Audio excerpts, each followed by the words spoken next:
भाई कौन खाली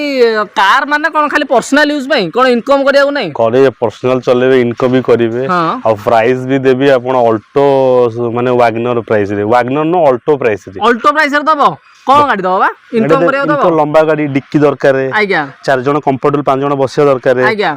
होंडा अमेज नियंतु हां आपण अनबिलीवेबल प्राइस 17 मॉडल रो होंडा अमेज व्हाइट कलर रे प्राइवेट नंबर गाड़ी भड़ा करिवे पर्सनल चलेबे जा करन कोन पेट्रोल रे अछि केवल 2,75,000 रे 2,75,000 हां ऑल्टो प्राइस रे दिल्ली आज्ञा इंश्योरेंस जदी आपण इंश्योरेंस रहला ओनरशिप सब फ्री दे कहबी ता सहित आपनकर 50,000 टका डाउन पेमेंट गाड़ी नै जिबे तापर कोन दबो ए राजा गाड़ी XUV 500 W80 मॉडल केवल 5,90,000 नेबे तापर दबो ए बोलेरो तो मोस्ट डिमांडिंग 9 सीटर भाई 7,90,000 थिला 7,80,000 हे गला 80 हे गला तापर 4,50,000 रे TUV 7 सीटर कैश रे खाली स्विफ्ट प्राइस रे तापर दबो ए स्कॉर्पियो S3 आपन रहला 9 सीटर रहबो भाई 9 सीटर मोस्ट डिमांडिंग से S3 मॉडल रहला ओरिजिनल पेंट रे केवल 7,90,000 रे तापर दबो तापर इनोवा भाई इनोवा तो कथा कोनी डिजायर प्राइस रे इनोवा नेले 5.5 लाख रे 16 रो गाड़ी देली विथ प्राइवेट नंबर करी देबे तापर दबो एटा अपन खाली 40,000 टका अछि पाखे रे ओरे नुवा मॉडल सैंट्रो नेबे 20 रो 21 22 माइलेज पाए सर्विस हिस्ट्री 36,000 किलोमीटर चलछि नै कि